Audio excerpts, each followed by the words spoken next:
Welcome to the Veteran Spouse Network podcast, brought to you in collaboration with Coming Home Well.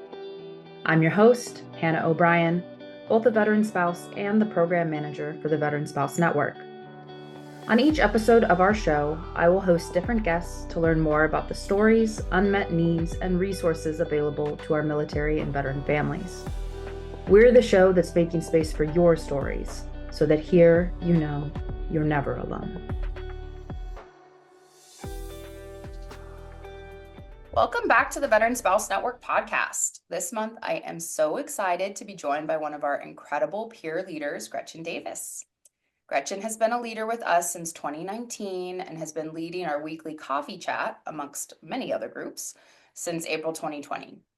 In addition to being a peer leader and a veteran spouse, Gretchen is also a licensed marriage and family therapy associate who works with the military and veteran family community.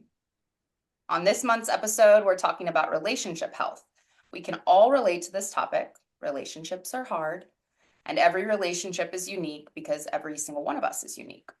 And in our military and veteran relationships, we often face unique challenges, whether that be due to stressors of military family life or what can come after military service has ended. So I'm excited to have Gretchen here today to share about some of these common challenges military and veteran couples face, both sharing from her own relationship as well as sharing. Why, Hannah? Just skipped a line. I'm excited to have Gretchen here today to share about some of these common challenges military and veteran couples face, both sharing from her own relationship as well as sharing tips and strategies she recommends to her clients to help them increase their relationship health and satisfaction. Gretchen, I'd love to turn it over to you to tell our listeners a little more about you, both as a spouse and the work that you do with your couples and your clients. Thank you, Hannah. I'm really happy to be here talking with you today. Clearly, this is a topic that's near and dear to me.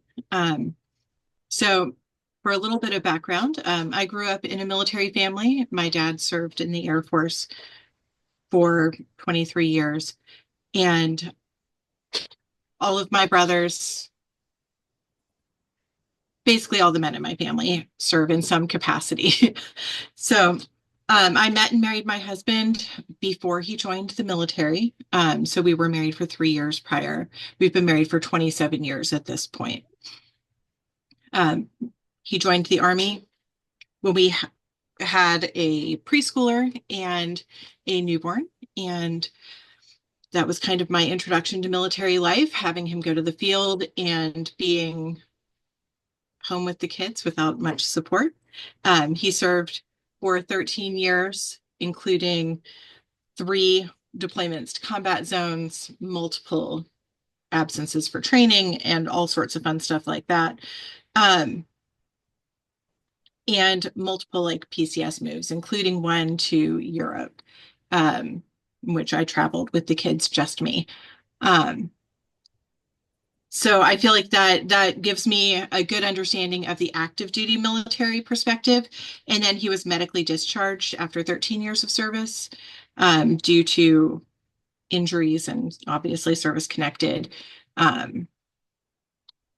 challenges. I think it's the best way to put that. So after he was medically discharged, I decided to return to school and pursue a career as a marriage and family therapist because I wanted to help other families in the military and veteran community navigate some of these challenges and to help build some more resilient relationships. So I think, yeah. I don't know, is that good? That's a great intro. That's a great intro. And yeah, I was gonna ask you because it's been really cool. I mean, you guys heard in my intro that we've known Gretchen in this capacity since 2019. So I've gotten to see you kind of make that decision to go back to school, go through school, graduate school, start this career. Obviously you've been doing the work with VSN, serving these spouses and couples and for a long time, and now getting to it professionally. So I just wanted to say if there's anything else you wanted to add just about your passion for the work and how it's been now that you're actually getting to be in that professional setting with these individuals.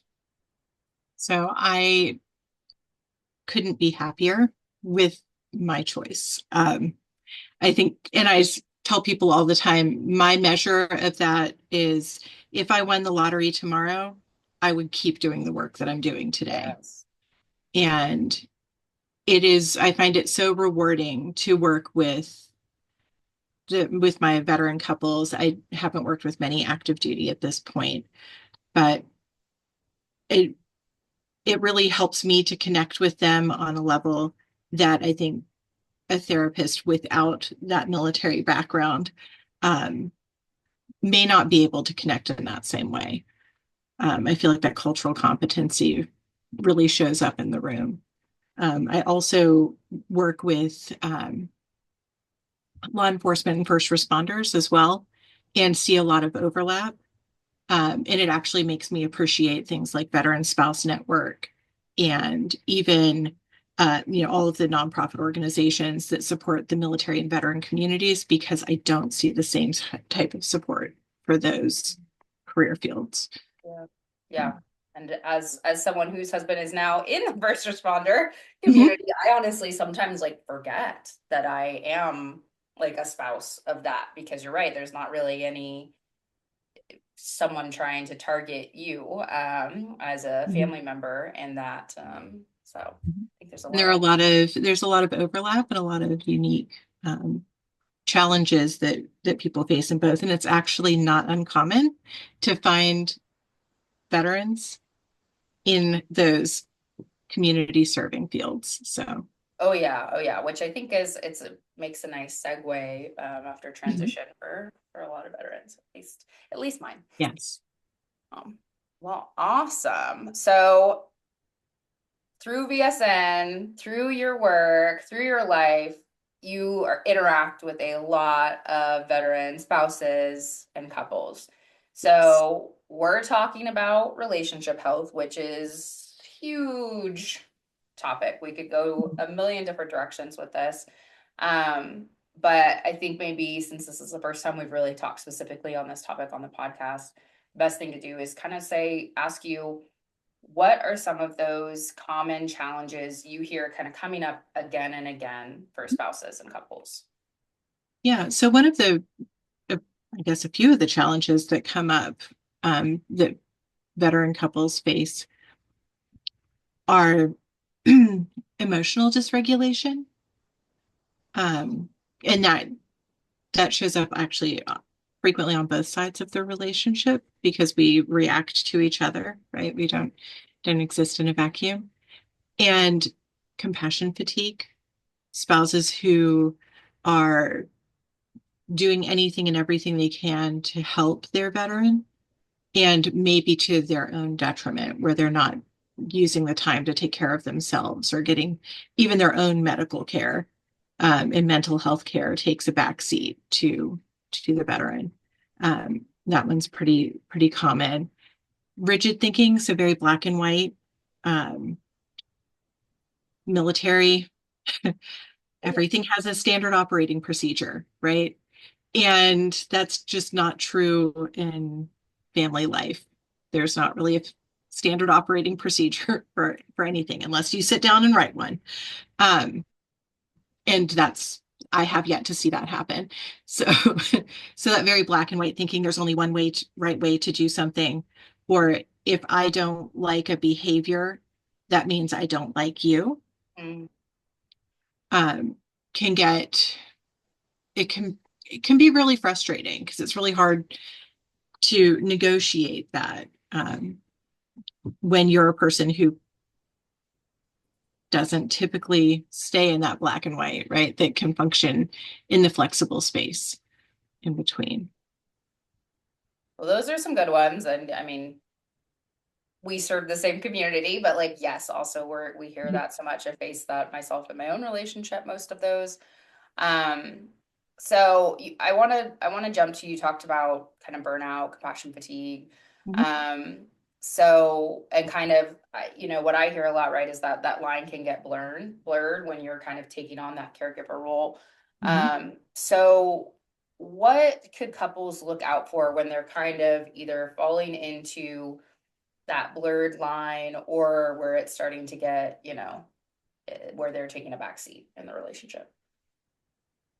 So a lot of times, excuse me, compassion fatigue looks like finding yourself feeling more frustrated, tired, a sense that your needs don't matter or that they're unimportant. It can look like feeling tired or overextended because you're not taking the time. And I know it's so cliche, but you're not taking the time to fill your cup. And one of the challenges here is that we create an environment in which everyone expects us as the spouse or the mom to handle everything. Any emergency, any crisis, it falls to you, um, even if it's not yours to carry. And so one of the best things you can do in terms of compassion fatigue is establish some boundaries for yourself, around providing space for your own mental health, what you are and are not willing or able to do, conversations that you are or are not willing or able to have. I think those are some of the pieces that I speak to frequently, in my capacity as a peer leader with Veteran Spouse Network, but also in the therapy room. Yeah, yeah, yes. I know, at least from our perspective, right? That's a topic we hit. Mhm. And it's I think talking about boundaries is huge because it's pretty critical, but certainly one of the harder things to do.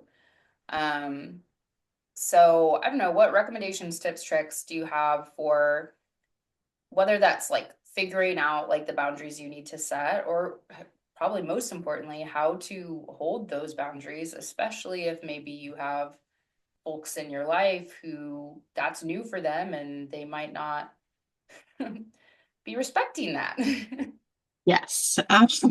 One of the most common reactions to setting a new boundary is pushback. Um, so it is important to know and understand, expect pushback when you make a change. Um, but I think the first thing to remember when it comes to boundaries is that boundaries are for you. They're not for the other people. And so the first person who has to respect your boundaries is you. Oh yeah. So if you say, I'm a person who does yoga on Mondays at this time, then you protect that space. You're the person who gets to say yes or no to doing something for someone else in that time, right? So if you say, I'm sorry, I can't take you for that appointment, or I can't drop everything and run to the store for you right now because I have my yoga class, right? Remembering that you're important. And, obviously there's going to be times where something will come up, right? If there's an emergency, that's a different story.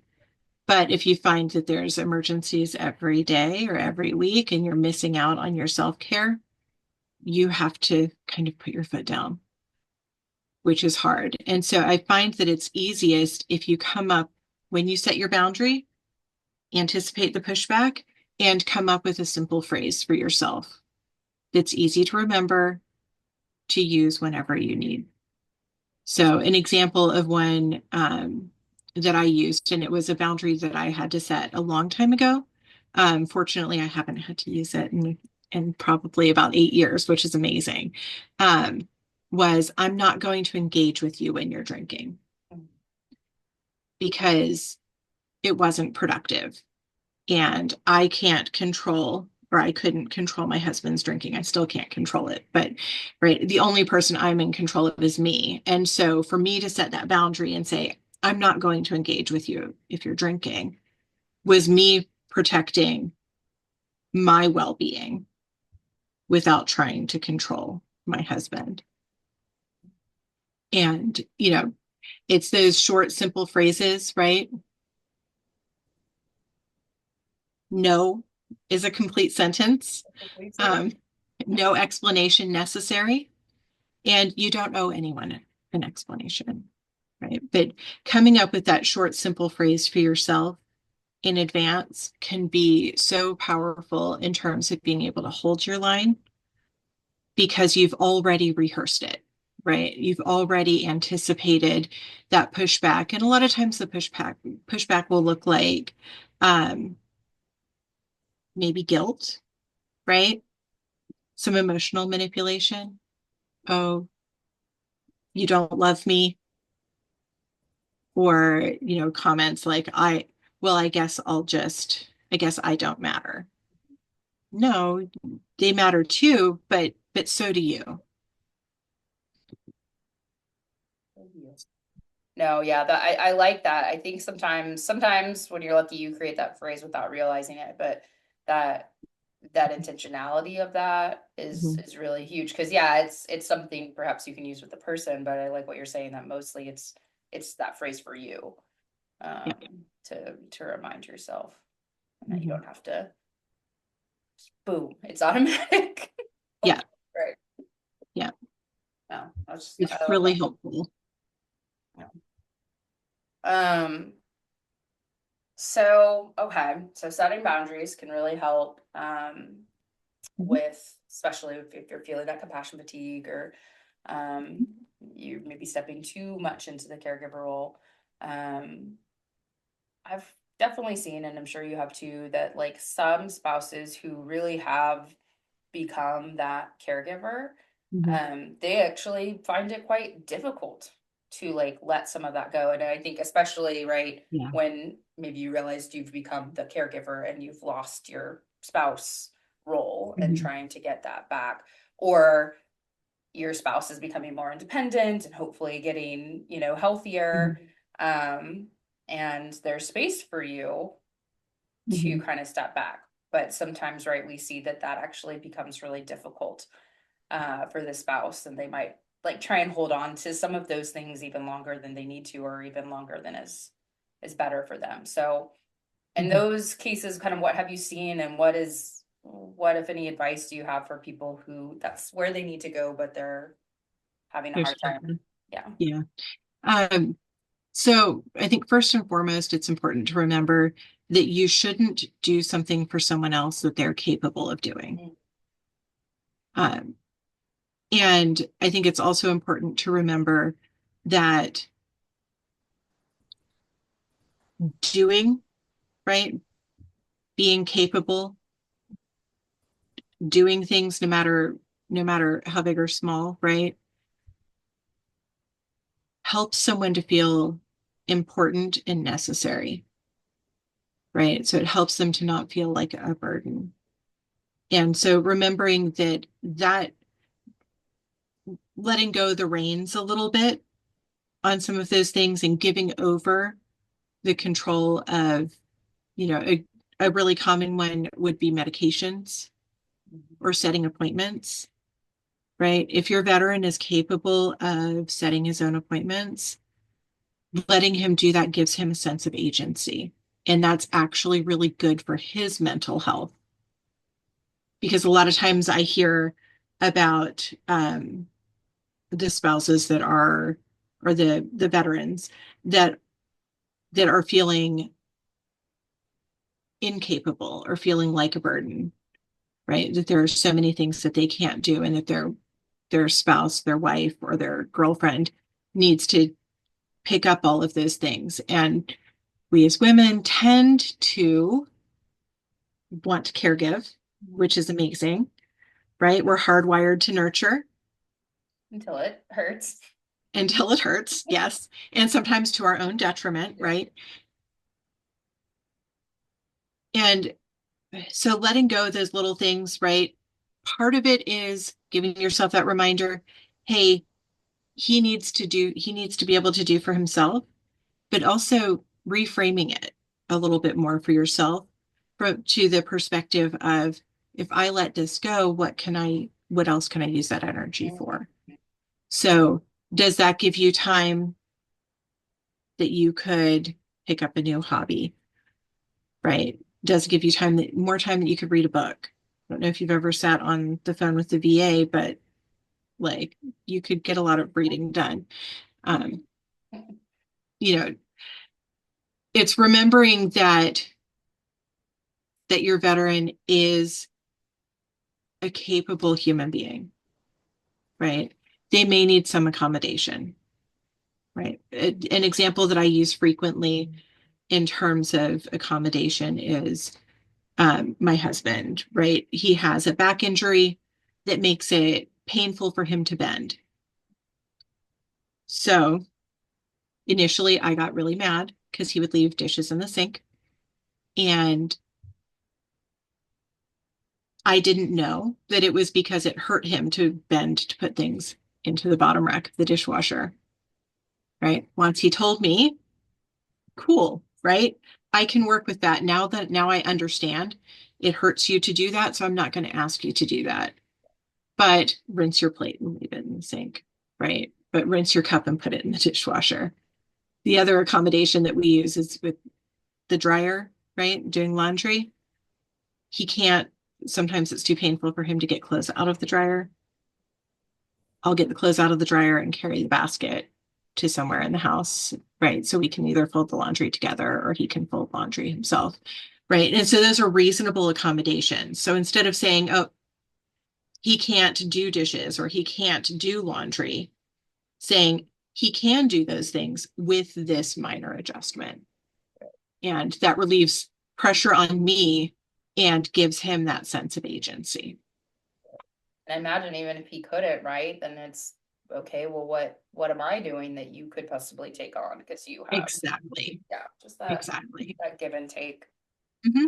And so it's figuring out what does this look like for us, right? Because every family is going to have a unique situation.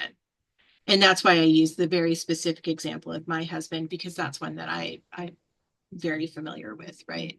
But I've also worked with clients where it looks like giving up or asking your veteran to make his own appointments or to pay bills online, right? Things that can be done with, if they're physically not able to do things, right? Things that are a little bit easier to do on your own um, or sitting down on a computer or on your phone, right? Those may be more administrative tasks.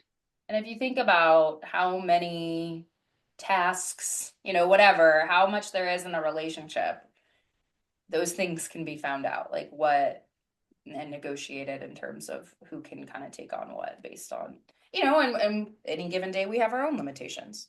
Exactly.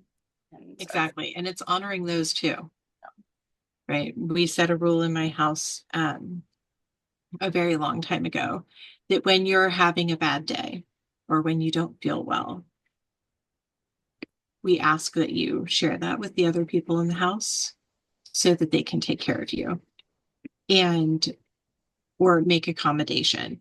And that was something that was hard for me to let go of, right? To say, oh, I have a headache and I need to take medication and I'm going to lay down for a half hour while that kicks in. And being able to acknowledge one, that it's going to be better for me to go lay down for 30 minutes. And two, asking my husband, hey, can you keep an eye on the kids? Or can you make dinner? Or can you just keep the volume in the household down? Right. Turning those responsibilities over to him was kind of hard for me in the beginning. Um, and something I still have to be pretty conscientious about. But it makes all the difference in the world. yeah, certainly for you and honestly probably for everybody, right? In the Mhm. family, like not trying to guess Yeah. why you're in a bad mood or Exactly. reacting. Exactly. But it's also, because the rule applied to the kids as well. So it's acknowledging that kids can have a bad day too, right? And giving them the grace and the space to share what they're going through and what their needs are so that we as parents can meet those needs and give them that respect and understanding. And I'm glad you bring up kids because like so much of this stuff to relationship health and it extends to your relationships with your kids. And even if not, I mean it does, but like the modeling everything, right? So like Yes. setting these behaviors it's good for you and your spouse, but also Mhm. really important for your children to see. Yes. Yes. All right, so let's see what else we talked about or what other challenges you brought up. That rigid thinking. That one comes up a lot. I definitely feel that in my own relationship. That was something having met, for listeners who don't know, I met my husband after his military service. So I have no idea what he was like pre-service or during service. And there, really quickly, I gained that there are very strong belief systems and values. I know for him Mhm. and I, the biggest one we don't always see eye to eye on is like respect. Which sounds like a weird thing to say, like how could we feel so differently about respect? Um, but But that probably, respect looks different in the military than it does in the civilian world. yes, it does. And it comes up probably weekly Mhm. in the household. And it's still something I struggle with trying to, understand and therefore like come at, receive and react differently than I would have previously, just knowing where it's coming from. But again, I would have no way of knowing that if I hadn't like been involved in this community and been able to hear, oh, this is something that's unique to that. That's why it Mhm. exists. That's where it's coming from. That's why it's the go-to. Yes. So I'd love to hear more, just because that's when we still work on today, about how you kind of see that play out and what couples can do to address that when it is creating conflict. Yeah. So that concept of respect, we have to remember every service member, whether they were enlisted or an officer, doesn't matter which branch of service they were in, there is a very strict hierarchy and a very structured pattern of interaction, right? So if you're the lowly private, you're standing at attention for someone with more rank than you, waiting to be told that you could, that you can be at ease, right? And so just understanding even at the very basics Yeah. like that. Another thing that they view as respect is wearing the proper uniform and having it properly adorned, right? When my husband first joined the army, that was polishing your boots, which they don't have to do anymore, right? And pressing uniforms. Um, and that was important, right? There's proper decorum and there's proper rules and expectations about the way that we interact with people. Yes. And where I find that the respect aspect comes up most frequently is when there's maybe a moment of like heightened tension. Um, Maybe it's, I don't know, something isn't going right.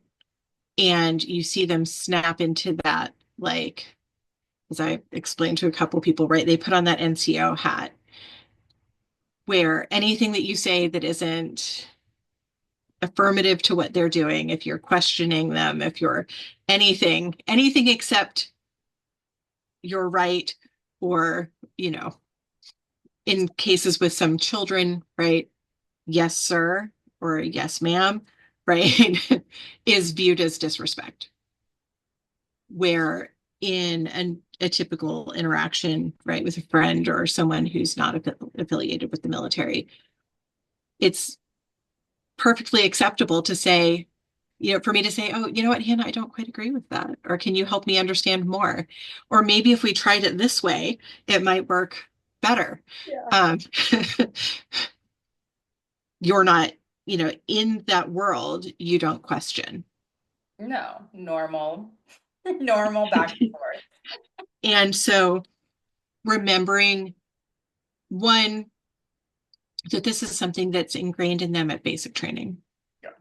Whatever their basic training looked like, if boot camp basic training. Every service calls it something a little different, right? But part of what they do in the first weeks in that training is instill that sense of respect and discipline. And unfortunately, the military doesn't have like a deprogramming No.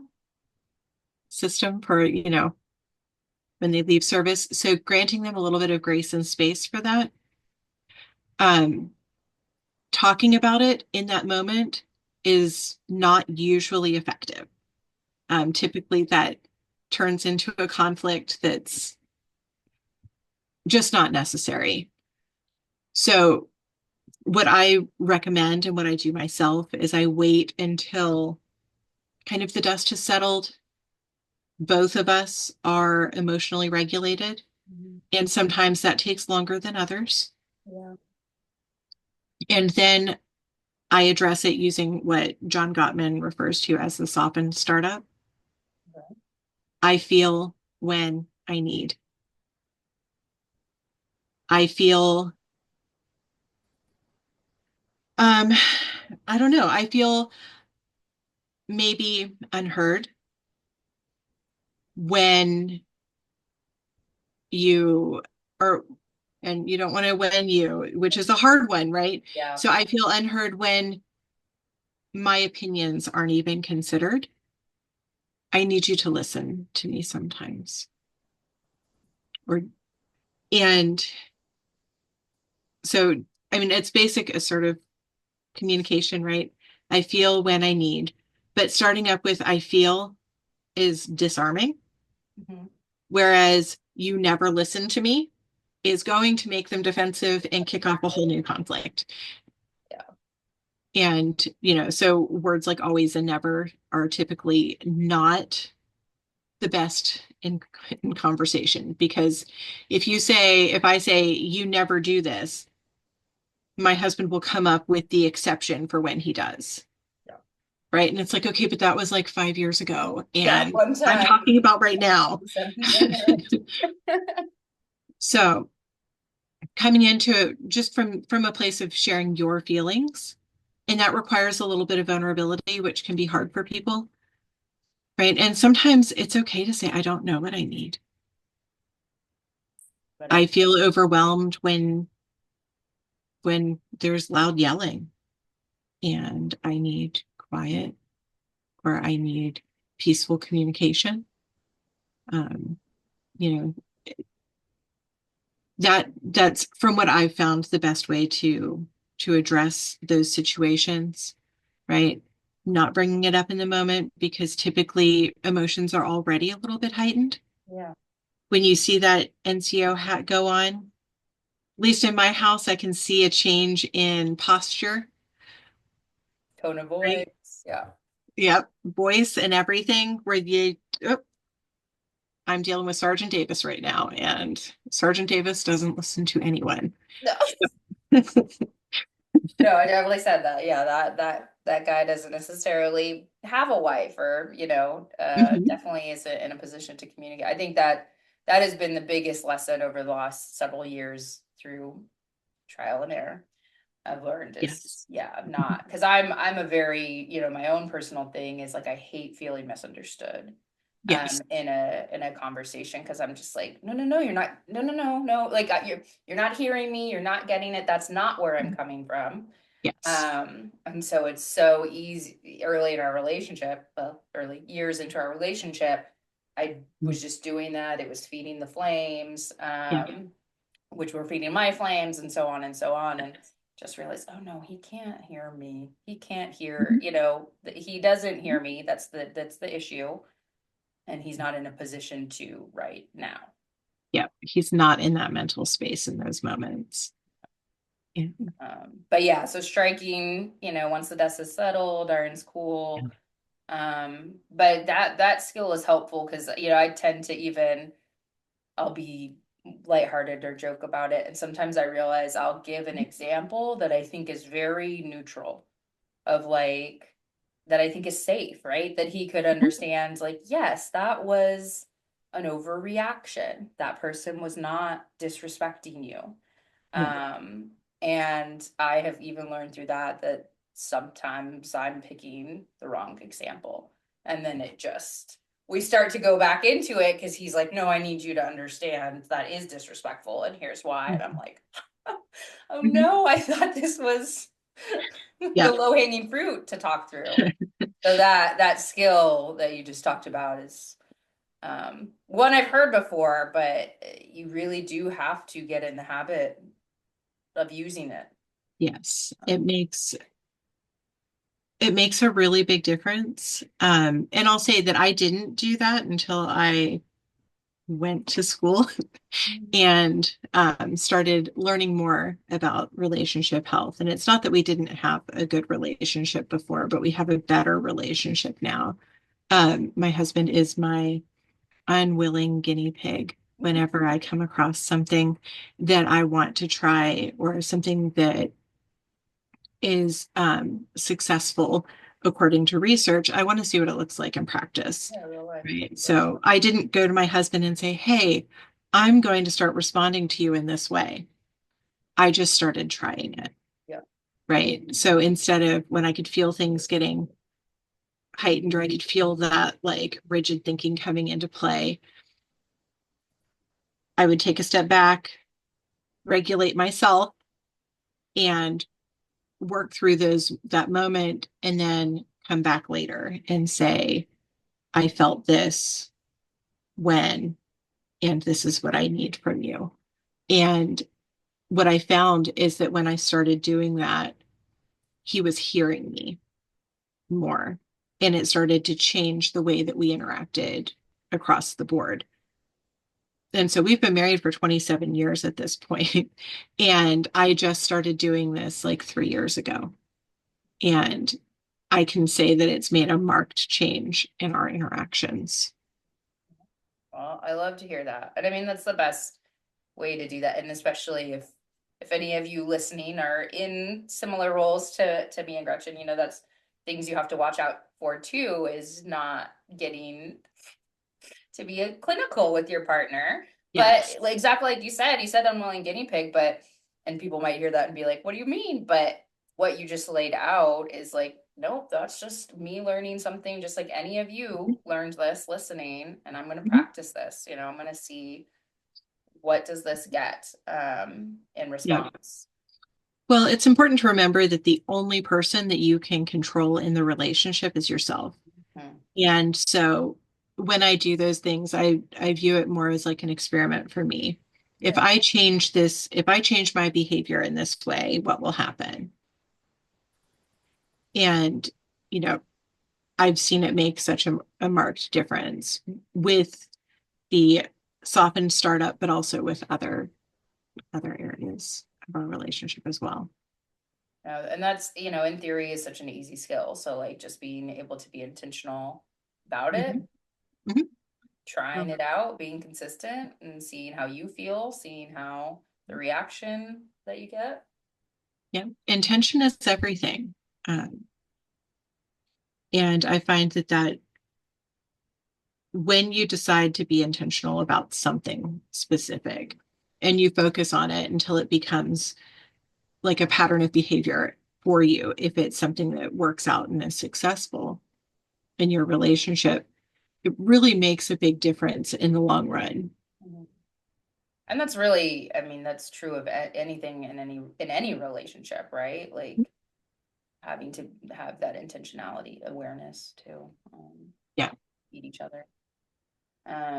You've spoken some to it, but you said it early on, and we've talked about it recently, which I think is a good one to finish up on, is emotional regulation, because it is something, right, we hear a lot. Yes. And it is in a relationship, there's always two parties, but Mhm. that's, I think we focus a lot too on, the veterans' ability to emotionally regulate. Yeah. But I think what's been really important too that you've kind of talked through just in your own examples is our own ability Yes. to emotionally regulate, and how those things then fit together if they don't and Yes. often aren't the same. So I just wanted to see if there was anything else you wanted to speak to on that. So as I just stated, right, where the only person that you're in control of in the relationship is you. And so you get to decide how much power you're going to give someone else over you. And part of that is starting to recognize in your body when you feel, and John Gottman refers to it as feeling flooded, right? So when you're emotionally flooded. And there's, to some degree, feeling a little bit heightened, right? Feeling that emotion and acknowledging your emotion is good and it's healthy, and there's nothing wrong with our feelings, right? But when you get so escalated, when you're so emotionally flooded that you're no longer hearing what the other person is saying, you're not going to get anywhere. So one of the things that I walk through with the couples that I work with, something we've also even talked about in my coffee chat a few times, is recognizing when you're starting to feel flooded, right? Do you get a feeling in the pit of your stomach? Do you feel your hands clench or your muscles tighten, right? Does your heart start to race? Are you starting to have very rigid thinking, right? Do you feel yourself like digging in for the long haul, or getting, postured for the fight? When you recognize that in yourself, that's where those boundaries come into play, right? I'm feeling emotionally flooded. I need to step away from this. Can we come back to it in 20 minutes? Taking a step away and engaging in some form of self-care so that you de-escalate yourself a little bit, right? Preferably enough that your logic and reason come back online. Consider the other person's perspective for a minute, and then re-engage. And in therapy, oftentimes we refer to this as like taking a negotiated timeout in a conflict. And one of the important things to remember about the negotiated timeout is that I may de-escalate faster than my husband. And so the rules that I always set with my clients are, if I'm the one who calls the timeout, it's my responsibility to bring us back to the conversation.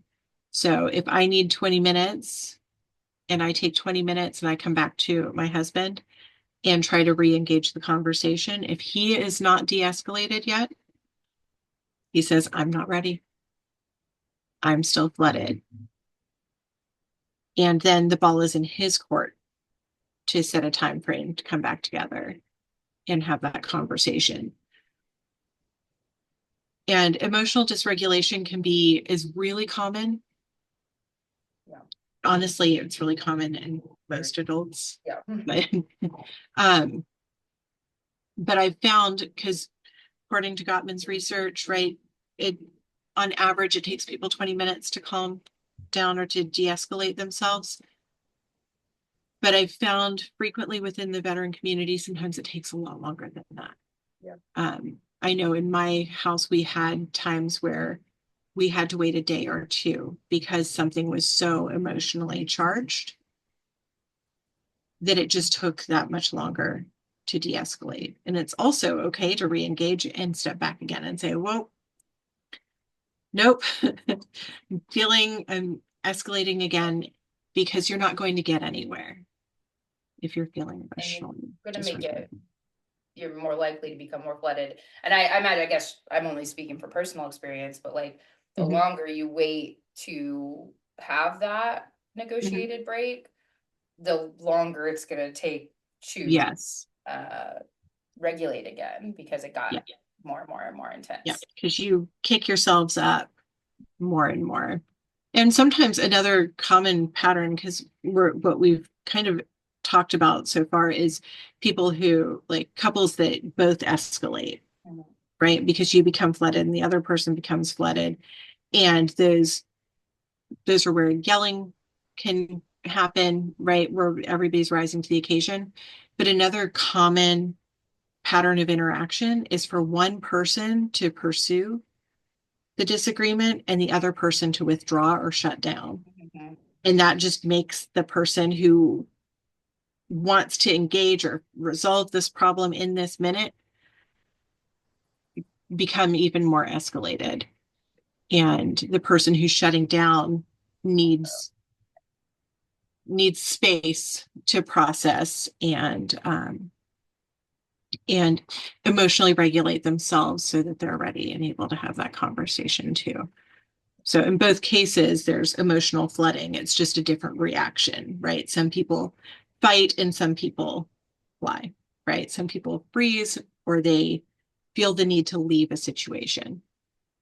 And I think, I mean, I think you've done an excellent job describing it, but like to bring it back to the super basics, like, right, I think it's important to say there's a difference between the withdrawing and saying like, I'm done with this, and Mm-hmm. what you're talking about with the negotiated Yes. break, right? That Yes. intentionality to take the break and come back is not anywhere near the same thing Yeah. as the No, walking it's not. away.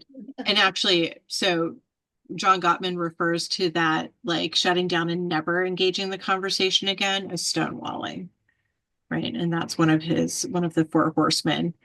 Um, and the four horsemen are just four different behaviors in conflict that the Gottman Institute has identified as detrimental to relationships.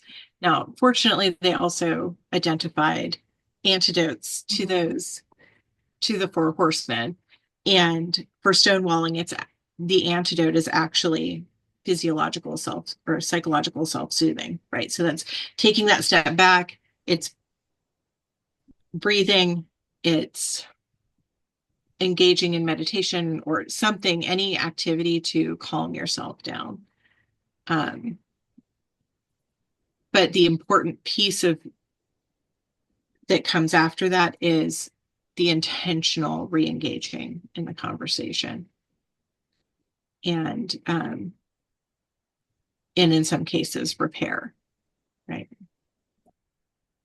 So I'm thinking about this in the terms of like one member of the couple is listening and interested in all of these things, and the other one not so much.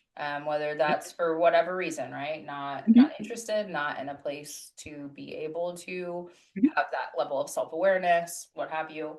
Um, so I imagine, and I can speak from my own personal experience of like over time learning, at least from the outsider perspective of when I believe my husband is flooded, right? When he was not in Yeah. a place to have that awareness himself or communicate that or ask for a break. But knowing we're going to get to a bad place. So I'm curious about that in a way where you're not trying to like make decisions for your spouse, but also being aware of when they might be getting to that point where it's still a good idea to take that negotiated break. Yeah. And sometimes, so that can look a couple of different ways, right? One, as a spouse, we typically recognize our partner's emotions or, when things are going to get heated, especially if you've been in a relationship for a couple of years, you have a typical pattern of interaction and you know what things are triggers. And so there's a few options, right? One, you can take the fall. You can say, oh, I'm feeling flooded. I need a break, right? I need a timeout. And that's okay, right? Sometimes that's the path of least resistance because that's just saying, oh, I'm the problem, right? And honestly, I'll say that that was the approach that I took in the beginning with my husband, was just saying, oh, it's on me, right? And I would disengage based on my feeling, right? And so what I would verbalize, and it wasn't quite to that formal, I feel when I need, but it was, um, I'm feeling scared. Um, I'm not feeling emotionally safe right now, right? To continue the conversation. And so it wasn't saying, I feel like you're being a jerk. It was, this is what I'm feeling, right? Like it's intimidating sometimes especially when that NCO hat goes on, right? And so I would share what I was feeling and disengage or, state my boundary and step away. And later I got to a place where I was able to say, you seem upset. Should we talk about this later? No, initially that was not met with Not well received. like that was it typically escalated things a little bit. And then when we would come back later and have a conversation about it, my husband got to a place where he would take ownership of that. And then we got to a place where I would say, wow, that was a really big reaction. And he would say, I overreacted to that. I'm like, oh, that's interesting. So it's figuring out in your relationship, right? What stage of your relationship are you at? Where are you in terms of having these conversations? If you have a partner who hasn't even acknowledged that maybe they're having some problems with emotional regulation, or that maybe their mental health has been impacted by their military service in some way. I've talked to so many spouses whose husbands don't acknowledge a PTSD diagnosis, or they haven't even sought mental health care, but show a lot of symptoms. And in those situations, I've found that the best thing to do is to take that on yourself, recognizing when you need to take a break and when you need to step away, and setting that boundary for yourself and saying, okay, if he starts yelling, I'm going to disengage. And that can look like, I don't feel like this conversation is productive right now because I'm feeling upset. Let's come back to this later. Right? Because if you call them out on it, if you say, wow, you're yelling and you're being mean, then that can kind of blow up in your face and make things get a little harder instead of easier. But what I found once I started de-escalating things with my husband, and I've seen this work with clients too, but it's easiest to speak to my own experience in this space and in this capacity. What I found is when I took the onus of responsibility for diffusing the situation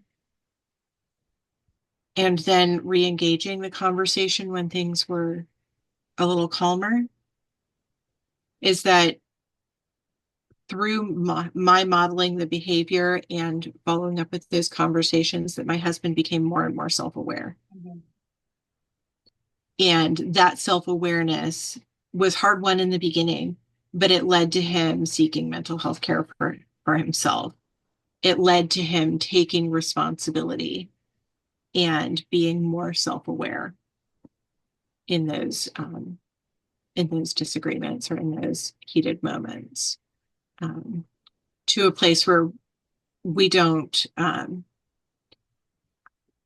can't say like there's no such thing as a perfect relationship. No marriage is easy. It's not sunshine and roses, right? There's going to be conflict because conflict exists in relationships, but we don't get to those escalated places anymore, right? Because we've learned how to fight. Yeah. And you're right. Like that really is the goal, right? It's not that you don't fight, right? That's not that conflict doesn't arise, because then we're probably holding a lot of stuff in reality. But yeah, how to do it in a way that feels safe and productive and Yep. And one of the most important things is the repair after the conflict, right? Because conflict is going to happen. And the repair after, depending on who steps in, right? It's taking responsibility for your part. Mhm. Like, wow, I was really upset and I said some really mean things, and I'm sorry. Um, the Five Love Languages, of course, is pretty popular. There's even a military edition of the book. Um, but on their website with the Five Love Languages quiz, there's also an apologies quiz. Yes, yes, yes.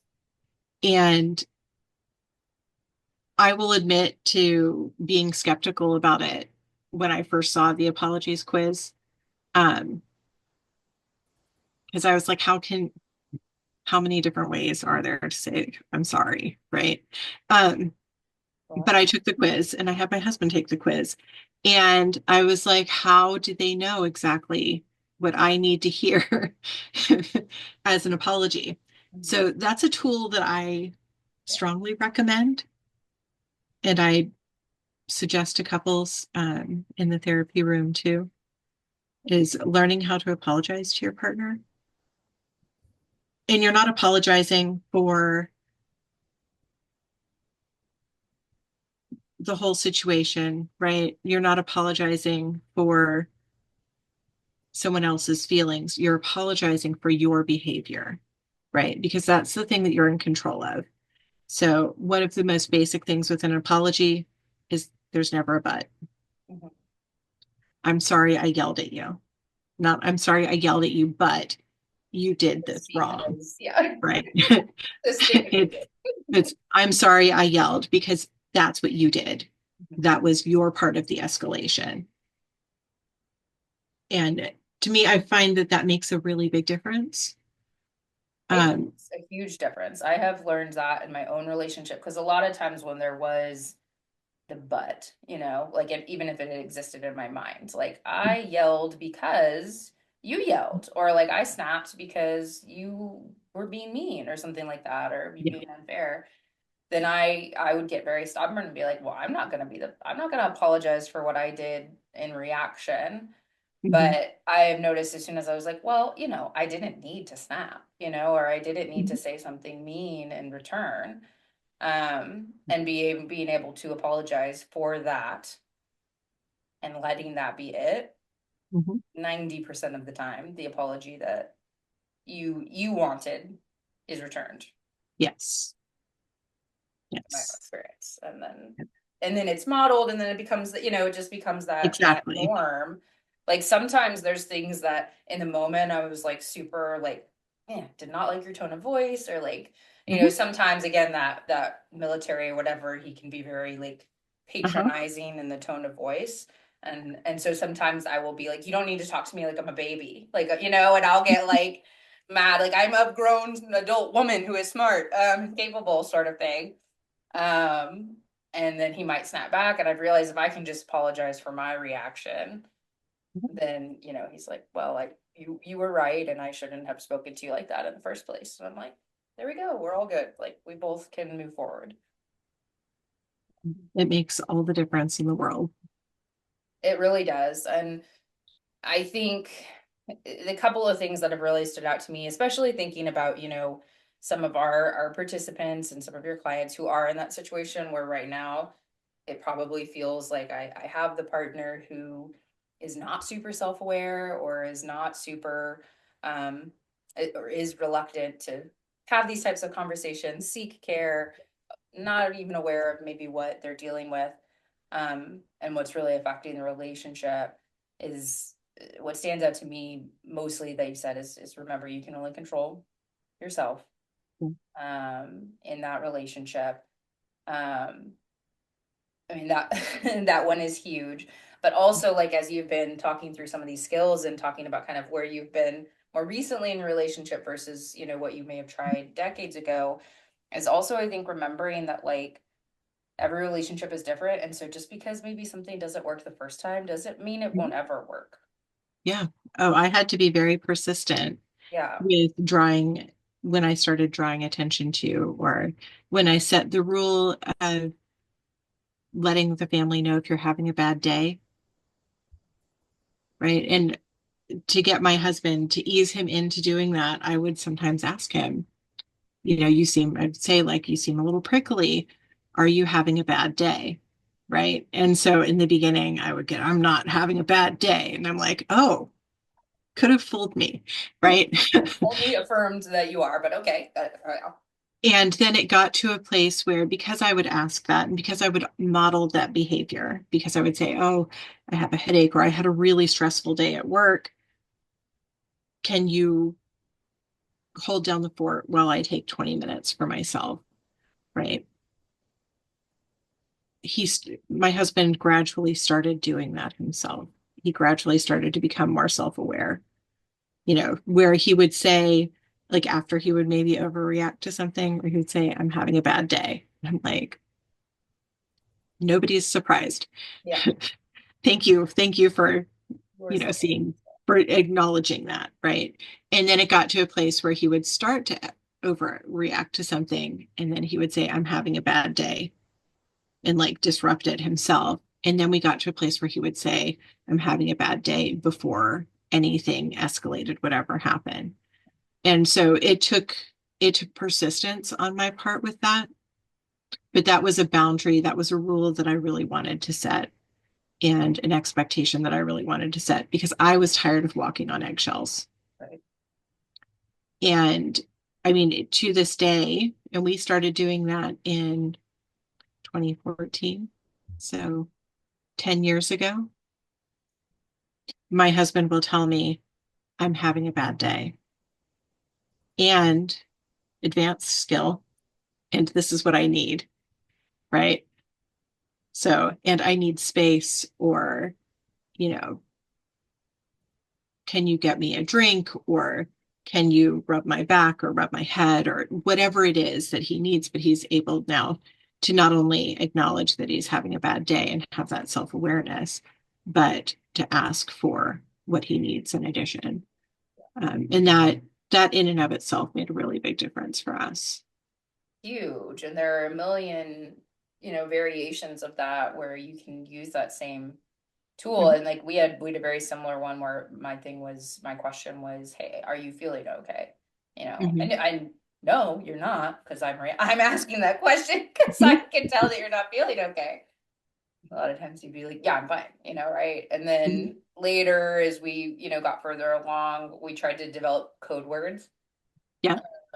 I said I'm very stubborn, so like a lot of times I'll fight about, not anymore, but would fight about nothing. Like it wasn't anything that was like a critical to our relationship health. It usually might be about like rules to a game, or kind of really arbitrary things. And so for me, I was like, when that's happening, like, I want you to say, this is a nothing fight. This is a nothing fight. And then Mhm. his was the emotion, the flooding. And so Mhm. I was like, what would you like me to say Mhm. if I notice that happens? And he said something his dad would always tell him when he was younger was to slow down, like slow down. And so Mhm. he was like, say slow down. And I remember the first time I did it, and just to your point, I don't need to slow down. Yeah. But then I remembered, we went off, we took our break, we came back together, and I mentioned that because I was like, here's the skill that we built. We developed a skill together, these code words together, and this is how you responded. And he didn't even remember saying it. Mhm. Yeah. Just because how flooded he was. And so I think that's been helpful too, is like when we do set something up, being able to talk about how it did or didn't work. Yeah. And again, that's not something we were Mhm. doing early on in the relationship, but that's been Yeah. helpful. Well, it's important to remember that because all relationships are different, anything you try is an experiment. And that's how I always approach it, right? In my own relationship, and how I encourage my clients to approach those changes. It's an experiment. Let's see what works, right? If this doesn't work, or maybe it works a little bit, Mhm. so then we tweak it, right? Because what works for me may work for you. It may be helpful, but maybe the words are different, right? Maybe maybe it just doesn't work for you, and there's something completely different that that works in your house, in your relationship. It's important to remember that not just military service, but your life with your family of origin, right? How you grew up plays a really big role in what your relationships look like now. And so those are kind of two compounding factors, right? If you grew up in a household where maybe there was more yelling and less conversation, right? You may not know how to engage in a fight without yelling. Yeah. Or see that that's, happening at all. Like Mhm. that's, Mhm. yeah. Because it just feels normal, right? That's what you've seen, and that just feels like how things go. And so remembering that you're bringing your own background into the relationship, and your partner is bringing their background into the relationship, and that background for them often in this environment includes a veteran, right? And all of the things that come with that, whether it's, just the rigid thinking from that's kind of instilled in basic training, and that respect and hierarchy and order, or little silly things, right? That there's a certain way to do absolutely everything. Yep. Right and wrong. That's all coming into the relationship too. And so remembering that it's going to take a little bit of time and a little bit of work. One person can get the ball rolling on change in a relationship. And once it builds momentum, that can spur the other person into action too, in terms of making change. And one person, essentially, you can change the interactions within your relationship system. Yeah. Just by changing what you're doing. So many good things. I feel like a lot of good skills, tips, strategies, advice has been given, but I always love to end just asking my guests if there's any kind of lingering, piece of advice or wisdom they'd like to leave our listeners with. Honestly, the thing that I leave all of my clients with is asking them, if it's an individual session, what are you going to do to take care of yourself this week? How can you make yourself a priority? And it doesn't have to be big. It can be what I call micro self-care, right? Taking 2 minutes to enjoy a cup of tea, or doing a guided meditation, or just breathing. And as one of my young clients taught me like a week or so ago, he hits a tree with a stick when he's mad. That's great self-care too. So whatever it looks like for you, right? Taking those few moments to take care of yourself. And couple sessions, I always ask, how are each of you going to take care of yourself this week? And what's one thing that you can do to connect? And again, it doesn't have to be an elaborate date night or anything crazy like that. It can be making the conscious decision to put down your phones and sit down and have a conversation for 5 minutes. Yeah. Not about your relationship, not about the kids or responsibilities, but a conversation like you would have had when you were dating and getting to know each other, because you're not the same people that you were when you first met. You should always be trying to get to know those new versions of yourself. Exactly. Great advice and great place to leave our listeners thinking about that. Because again, it takes back to that, if nothing else, what can you do for yourself? That's any relationship. Day starts and ends with you. Yes, it does. And if you aren't taking care of yourself, then you're not going to be your best self in your relationship. Of course, right? Simple concept, but we often overlook it. Yes. Well, Gretchen, this has been lovely. This is probably the most conversational podcast I've had, which I love, and which makes sense. We know each other well. And it's such a great topic. I very much imagine we'll have other opportunities on the podcast to dive into the multitude of other things that go on in a relationship and how folks can maybe address that or work through them. But I think this has been really great to just hear some of these ones that we know show up a lot.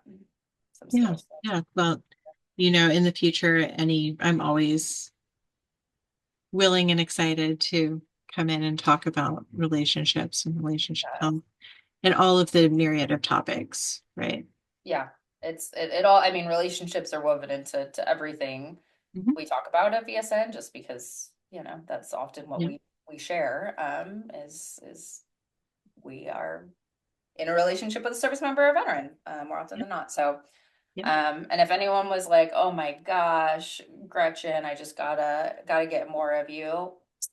Friday afternoons, y'all, every Friday she's leading our coffee chat. So just hop in, chat, build some community. Yeah, we have a great group of ladies. We always look forward to having new people join us as well. So. All right. Well, thank you so much, Gretchen. And thank you guys for listening, and we'll talk with you next month.